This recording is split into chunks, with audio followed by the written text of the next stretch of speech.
बिल्कुल, आप पूछिए ना। अभी लोगों ने हाथ उठा करके कहा।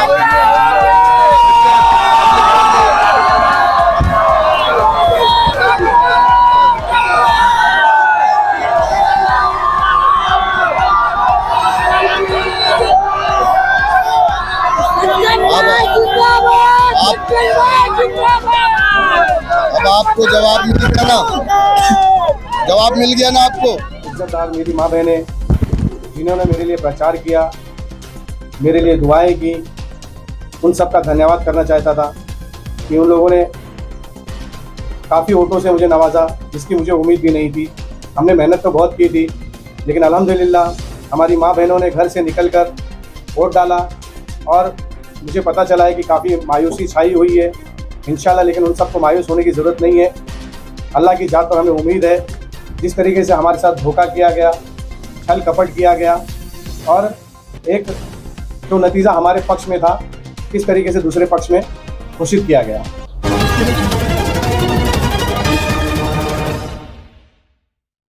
हमारे heart of Mumbai news channel को सब्सक्राइब करें और बेल आइकन। नूर अली सैयद जी, आज आपने जो प्रेस कॉन्फ्रेंस बुलाई है, इसका क्या मतलब है, क्या रीजन है?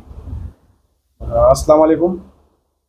सबसे पहले इस प्रेस कॉन्फ्रेंस का मकसद ये है कि मैं उन अपने सभी दोस्तों, साथियों, इज्जतदार मेरी माँ बहनें जिन्होंने मेरे लिए प्रचार किया, मेरे लिए दुआएं की, उन सब का धन्यवाद करना चाहता था कि उन लोगों ने काफ़ी वोटों से मुझे नवाजा, जिसकी मुझे उम्मीद भी नहीं थी। हमने मेहनत तो बहुत की थी, लेकिन अल्हम्दुलिल्लाह हमारी माँ बहनों ने घर से निकलकर वोट डाला और मुझे पता चला है कि काफ़ी मायूसी छाई हुई है इंशाल्लाह, लेकिन उन सबको मायूस होने की ज़रूरत नहीं है। अल्लाह की ज़ात पर हमें उम्मीद है। जिस तरीके से हमारे साथ धोखा किया गया, छल कपट किया गया और एक जो नतीजा हमारे पक्ष में था, किस तरीके से दूसरे पक्ष में घोषित किया गया। वजह क्या थी कि ये सारा जो है मामला बखेड़ा खेड़ा हुआ और ये काउंटिंग में जो है वो मिस्टेक हुई है? जब हमारे पोलिंग एजेंट्स वहाँ पर काउंटिंग में बैठे थे, तो जो हमारे पास काउंट आ रहे थे वो 1-2 राउंड तक सही थे। तीसरे राउंड्स में काउंटिंग में प्रॉब्लम आया। मैंने आजू बाजू जो है सभी लोगों से बोला कि भाई ये काउंटिंग में प्रॉब्लम आ रहा है और ज़रा इस पर ध्यान देना चाहिए, क्योंकि जो काउंटिंग हमारे पास आ रही है और जो अनाउंस कर रहे हैं वो डिफरेंट हो रहा है। तो कहीं ना कहीं इसमें गड़बड़ी का मेरे को लग रहा है। तो मैंने इस पर आवाज़ जब उठाई तो बोले ठीक है, रुको अभी बात करेंगे। उसके तुरंत बाद जो है 3rd राउंड के बाद उन्होंने ब्रेक ले लिया, जो कि काउंटिंग के दौरान ब्रेक लेना मुनासिब नहीं है, लेकिन किसी भी कैंडिडेट ने ऑब्जेक्शन नहीं लिया। तो इसी वजह से मैं भी खामोश था कि चलो ठीक है भाई, इंसानियत के नाते सब चुप है, तो मैं भी चुप था। लेकिन उस एक आधे पौने घंटे के अंदर जो पोलिंग काउंटिंग रोकी गई, उस दरमियान क्या खेला हुआ, ये मैं चाहता हूँ कि वहाँ के CCTV फुटेज और जो हमारे RO थे उनको किसका फ़ोन आया, किसका फ़ोन नहीं आया, वो किससे बात किए उस वक्त में, वो सारे CDR निकाले जाएँ और उसकी जांच हो कि उस दरमियान किसका फ़ोन किसको आया, किसको टेक्स्ट मैसेज आया, किसको क्या हुआ, उसकी जांच होनी चाहिए। ये मेरी मांग है। जिस तरीके से पोलिंग बूथ के अंदर जब काउंटिंग होती है, सारे लोगों के वहाँ पे मोबाइल जब्त किए जाते हैं, तो क्या ऐसा नहीं है कि जो वहाँ के जो RO होते हैं उनके भी मोबाइल को जब्त करके रखना चाहिए? क्योंकि वहाँ पे किसी को ना तो वीडियो बनाने दिया जाता है, ना तो किसी से बात करने दिया जाता है, तो उनके पास क्यों मोबाइल होता है कि वो अपडेट लेने के लिए किसी और से? यही चीज़ तो मेरा भी सवाल है। अगर सबका मोबाइल जब्त होता है तो RO हो या DRO हो या PRO हो या जो भी हैं, इन सब अधिकारियों के मोबाइल जब्त होना चाहिए। उस वक्त ना किसी का फ़ोन वहाँ पर आना चाहिए, ना किसी का फ़ोन जाना चाहिए। लेकिन फिर भी ये एक जांच का विषय है, जांच होनी चाहिए। उसके बाद में चौथा राउंड, जब फर्स्ट राउंड जब काउंट हुआ, तो सेकेंड राउंड जब काउंटिंग हो रही थी तो फर्स्ट राउंड का अनाउंस हुआ। सेकेंड राउंड का जब काउंटिंग, थर्ड राउंड की काउंटिंग हो रही थी तो सेकेंड राउंड का अनाउंस हुआ और थर्ड राउंड का भी अनाउंस हुआ। लेकिन जब 4th राउंड हुआ, उसकी काउंटिंग हो गई, तो 5th राउंड जब काउंटिंग चालू थी तो 4th राउंड का अनाउंसमेंट नहीं हुआ। 5th राउंड का अनाउंसमेंट ना होकर 6th राउंड का भी नहीं हुआ। 4th और 5th और 6th जो है राउंड थे वो एक साथ अनाउंस हुए, उसी में गड़बड़ी पाई गई। जब हमने इस पर ऑब्जेक्शन लिया तो उन्होंने कहा कि भाई आपको वेट करना होगा। तो हमारे साथ में एक उम्मीदवार और था, ताउल करके, उन्होंने ऑब्जेक्शन लिया। तो उन्हें बोला कि अभी सारे मशीन रिकाउंटिंग नहीं हो सकते। मेरा ऑब्जेक्शन था कि सारी रिकाउंटिंग हो। उन्होंने 10 या 11 पे ऑब्जेक्शन लिया, उनकी रिकाउंटिंग हुई। मेरा ऑब्जेक्शन था कि मुझे पूरे जितने 51 बूथ है उसकी रिकाउंटिंग वापस चाहिए। उन्होंने बोला ठीक है अभी नहीं हो सकता, अभी हमारे दूसरे वार्ड के चल रहे हैं, हम लास्ट में करेंगे। मैं बोला नहीं, मुझे अभी का पहले कीजिए। उन्होंने आनंद फानंद में रिकाउंटिंग नहीं करके जो कैंडिडेट सुबह से जीते हुए थे, शाम तक बैठे हुए थे, उनको 7-8 बजे के बाद सर्टिफिकेट दिया गया। लेकिन हमारे आरओ को इतनी घाई थी कि उन्होंने वेट भी नहीं किया और तुरंत जो है, जो हमारे सामने अपोजिट में कैंडिडेट थे उनको बुला के तुरंत जो है सर्टिफिकेट दे दिया। ये सिर्फ 5 मिनट के अंदर हुआ। हम लोग समझ भी पाते हैं, इसके पहले ये सारा काम उन्होंने कर दिया। क्योंकि हमारा जो फर्स्ट राउंड का था वो बराबर था काउंट, सेकेंड राउंड में भी हमारा उनका मैच बराबर था, थर्ड राउंड में हमारा उनका मैच अलग आया। थर्ड राउंड में जो हमारे को काउंट आया वो आया 938 वोट शिवसेना शिंदे गुट, और एमआईएम को 1716 का काउंट आया। लेकिन जो अनाउंस किया गया उसमें था 1010 और 1716 की जगह 1367। ये एक बिग डिफरेंस अनाउंस किया गया। हमारे वोट कम किए गए, शिंदे गुट के वोट बढ़ाए गए अनाउंसमेंट में। लेकिन काउंटिंग में और पोलिंग बूथ पे जो हमारे पास अभी काउंट है, हमारे एजेंट्स के जो काउंट है, उसके हिसाब से डिफरेंस अभी भी आ रहे हैं। हम अभी दूसरे और पोलिंग एजेंट्स को कांटेक्ट कर रहे हैं, उनसे भी हम पोलिंग एजेंट से काउंट लेंगे और अदर्स कैंडिडेट के भी जो पोलिंग एजेंट उनका भी लेंगे और क्रॉस वेरिफिकेशन करेंगे हम। उसके बाद में 5वें राउंड में जो ऑब्जेक्शन सबसे बड़ा हमें आया, जब हमने आवाज़ उठाई कि हमारे जो काउंट चल रहे थे उसमें उन्होंने 1866 वोट शिंदे गुट को डिक्लेयर किया, जो कि काउंट आया 1697। ये एक डिफरेंट यहाँ पर भी आया और मुझे 1254 मिले वोट। ओके, मुझे जो मिला वो 1254 है, लेकिन उसके अचानक वोट बढ़ा दिए जाते हैं काउंट में। अगर हम काउंट के हिसाब से, हमारे कार्यकर्ता जब काउंट कर रहे थे, उन्होंने जो डेटा देखा first, second, third, fourth round के बाद भी हम जो माइनस में थे, फोर्थ राउंड तक हम प्लस थे, लेकिन उन्होंने अनाउंस नहीं किया फोर्थ राउंड को। हम प्लस थे, फोर्थ राउंड उन्होंने अनाउंस नहीं किया, उन्होंने डायरेक्ट फोर्थ और फिफ्थ डायरेक्ट अनाउंस किया। जो कि फिफ्थ राउंड में जब हमने काउंटिंग जो चालू थी राउंड की, हमारे जो वहाँ पे पोलिंग एजेंट थे, जब उन्होंने जो काउंट किया उसमें 10 मशीन राउंड टेबल थे, इसमें से 7 नंबर टेबल पे मशीन्स में कुछ प्रॉब्लम हुआ तो उसको छोड़ दिए। उन्होंने 51 मशीन फिर लेके आ गए, 51 5वें और 6ठे राउंड के लिए। उसको जब टोटल मारे तो उनको ज़्यादा वोट मिला और वहाँ पर हम तकरीबन 200 या 250 वोट से माइनस हो गए। वहाँ पर उनके कार्यकर्ताओं ने जोश मनाया, खुशी मनाया। लेकिन जैसे ही जो 7वां नंबर का टेबल था, जब वो खुला और जब उसकी काउंटिंग की गई तो उसमें हमें 429 वोट्स मिले। जब उसमें 429 वोट्स मिले तो उसको काउंट होने के बाद हम 123 वोट से प्लस हो गए जो लास्ट राउंड हुआ। तो हमारे कार्यकर्ताओं ने वहाँ पे खुशी मनाया और उनके कार्यकर्ताओं ने हमारे वहाँ के पोलिंग एजेंट्स को मुबारकबाद दे के मायूस होकर वो चले गए और हमारे जश्न मना रहे थे। तो उस वक्त अधिकारी ने चिल्लाया कि है लोकाना ताबियत लग है। मैं बोला काई के लिए सर। तो उसके बाद थोड़ी सी बात हुई और मैं जाके मेरे को बोले आप समझाओ। मैंने उनको समझाया। समझाने के बाद में जो दूसरे एजेंट्स भी थे वहाँ पर, शिंदे गुट के अलावा भी जो दूसरे एजेंट्स थे, उन्होंने भी हमारे लोगों को मुबारकबाद दी कि आप लोग विन हो गए। 121, किसी ने 123, 122 ये वोट से हमें विजय घोषित किया गया। हमारे अपोजिशन जो कैंडिडेट थे उनके पोलिंग एजेंट की तरफ से भी और जो हमारे पास काउंट आया उसके तरीके से भी। तो ये बात बाहर फैल गई और हमारे लोग जश्न मनाने लगे।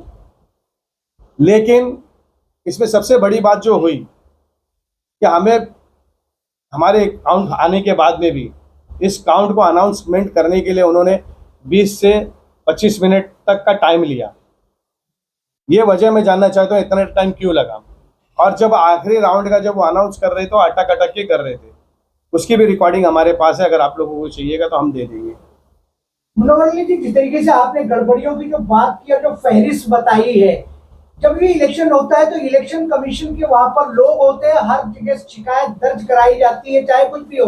तो इस गड़बड़ियों की शिकायत आपने जो है इलेक्शन कमीशन पे या किसी अदर डिपार्टमेंट में दर्ज करवाई है क्या? देखिए, जब ये गड़बड़ी हो रही थी तब हमने वहाँ के जो आरओ थे उनको मैंने बोला सर ये गड़बड़ी हो रही है और मैं आपको ये लेटर देना चाहता हूँ कि ये रिकाउंटिंग की जाए।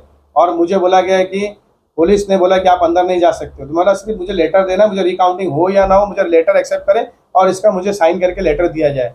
तो वहाँ पर जो पीआरओ थे, आरओ के नीचे जो पीआरओ थे, उन्होंने कहा कि साहब ने बोला है कि आप बाहर बैठें, आपको बुलाया जाएगा, आपको 2 आदमी, आप बाकी सब आदमी को जाने बोलिए, आपके 2 आदमी से बात किए जाएंगे। हमें वहाँ पर बैठा के रखा गया, हम वहाँ पर बैठे थे। पुलिस वाले ने भी बोला कि हाँ सर ने बोला आप बैठे। लेकिन जब सारी काउंटिंग खत्म हो गई और एक वाद और वहाँ पर हुआ कि बीजेपी और शिवसेना कैंडिडेट के बीच में भी इसी तरीके का लफड़ा आया सामने।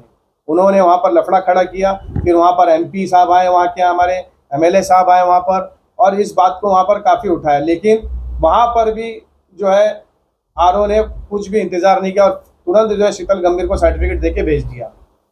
तो हमारा जो आरोप है, आरओ की क्या मिली भगत थी या किसकी मिली भगत है, इसकी जांच होनी चाहिए। देखिए आज जो है ना, लोकतंत्र का ये सबसे चौथा स्तंभ है जहां पर लोग विश्वास करके अपने घरों से निकलते हैं और वोट देते हैं। आज लोगों ने मुझे वोट दिया, मैं जीता हूं, लेकिन किस तरीके से लोकतंत्र में मेरी इस जीत की हत्या की जा रही है, मेरी सुनवाई नहीं हो रही है। तो एक स्तंभ जो मीडिया होती है, सोशल मीडिया या मीडिया होती है, उसके तहत मैं लोगों तक जाना चाहता हूँ। इसकी पूरी जांच की मैं जानकारी चाहता हूँ। वहाँ पर कैमरा लगे थे, सीसीटीवी फुटेज हैं, और जो मैंने पहले मांग किया कि किसके फ़ोन आए गए, वो सारे रिकॉर्ड्स हमें चाहिए। तो ये एक विषय है। और दूसरी चीज़ ये कि हमने दिया था आरोप को, जो सर आपने विषय निकाला है निसार भाई ने कि आपने वहाँ पर क्यों नहीं बोला, उस वक्त हमने ऑब्जेक्शन लिया, लेकिन हमें हमारी आवाज़ को दबाने का काम किया। हमारे को बोला कि अभी ज़्यादा बोलोगे तो पुलिस बोला कि धक्का मार के निकालेंगे। इस तरीके की उनकी भाषा थी। तो क्या शिकायत के साथ आप कोर्ट का भी दरवाजा खटखटाएंगे क्या? हमने उसका प्रोसेस चालू किया है। कल रात में ही हमने एडवोकेट से भी मिला है। आज बंद होने की वजह से हमने जो है हमारी एप्लीकेशन नहीं की। इंशाल्लाह मंडे के दिन हम कोर्ट का अपनी जो है एप्लीकेशन डाल देंगे। आज हमने सुबह से उठकर रात में ही हमने सारे डिपार्टमेंट को हमने मेल कर दिया था कि हमें रिकाउंटिंग चाहिए, जिसकी कॉपी, रिकाउंटिंग की कॉपी भी मेरे पास मौजूद है। इसमें से जरा रिकाउंटिंग की कॉपी निकालो। जिस तरीके से दूसरी चीज़ ये रिकाउंटिंग की हमने एप्लीकेशन दे दी है ऑलरेडी। दूसरी चीज़ ये है कि हमने आज स्पीड पोस्ट से भी हमने भेजा हुआ है, इसमें 3 लोगों को। एक जो है मंत्रालय के सामने जो इलेक्शन डिपार्टमेंट है वहाँ पर दिया हुआ है, दादर में दिया हुआ है, और एक हमारे जो धारावी के डिपार्टमेंट के हैं, उन तीनों को हमने स्पीड पोस्ट से भी भेज दिया गया है और मेल भी कर दिया गया है, और मंत्रालय में हमने इसका डिस्पैच भी कर दिया गया है। ये मेल की कॉपी है, ये स्पीड पोस्ट की कॉपी है, और हमारी जो मंत्रालय में जो डिस्पैच की है ये उसकी कॉपी है। और इसमें म्युनिसिपल कमिश्नर गड़बड़ियों की बात की, ईमेल दिया, सब कुछ दिया, लेकिन देश के जो हालात आज चल रहे हैं, क्या लगता है कि आप जैसे हजारों लोग भटक रहे हैं न्याय पाने के लिए, आपको न्याय मिल जाएगा, ऐसा आपको क्यों लग रहा है? मुझे डॉक्टर बाबा साहब भीमराव अम्बेडकर के संविधान पे पूरा भरोसा है। लोकतंत्र की हत्या हो रही है। जब बड़े बड़े नेताओं के साथ में इस तरह की चीज़ होती है, तो मैं तो एक छोटा सा अदना सा कार्यकर्ता हूँ, एक पार्टी का छोटा सा नुमाइंदा हूँ, और जिस तरीके से लोगों ने मुझ पर भरोसा जताया, अपना प्यार दिया, अपना वोट दिया, अपना वक्त दिया, ये एक बहुत बड़ा एहसान है उन लोगों का। इंशाअल्लाह मैं इन लोगों के बीच में 5 साल रहकर इन लोगों का काम करूंगा, और ये वोट मेरे ऊपर कर्ज है उन लोगों का। भले से उन्होंने बेईमानी से चीटिंग करके जीत दे दी हो, लेकिन उनके चेहरे पे खुशी नहीं होगी। ये खुद उनका दिल जानता होगा कि उनके साथ में, मेरे साथ में क्या खेला हुआ है। लेकिन कहीं ना कहीं ये एक बहुत बड़ा सवाल या निशान है इलेक्शन डिपार्टमेंट के ऊपर। बीएमसी के बहुत सारे फॉल्ट्स इस इलेक्शन में पाए गए। इलेक्शन डिपार्टमेंट की अगर आप देखोगे, इस वार्ड में रहता है, वो रहता इस वार्ड में है, लेकिन उसको वोटिंग करने जाना पड़ रहा है दूसरे वार्ड के अंदर। ये एक बहुत बड़ा फेलियर रहा है सिस्टम का। हमारे इस तरीके के अगर देखे जाए तो 500-600 वोट इस तरीके से खराब हुए हैं जो दूसरे वार्ड में गए हैं। हो सकता है दूसरे वार्ड के यहाँ भी रहे हों, लेकिन कहीं ना कहीं बीएमसी का बहुत बड़ा फेलियर है इसके अंदर, और इलेक्शन डिपार्टमेंट का भी बहुत बड़ा फेलियर है। जिस तरीके से चुनाव प्रक्रिया की गई है, वीवीपैट दिखेंगे तो आप नहीं लगाई गई थी, तो क्या इनका इरादा पहले से था कि पूरे इलेक्शन को हाईजैक किया जाए? हमारे धारावी के अंदर बीजेपी और शिंदे गुट के एक भी कैंडिडेट चुनकर नहीं आए।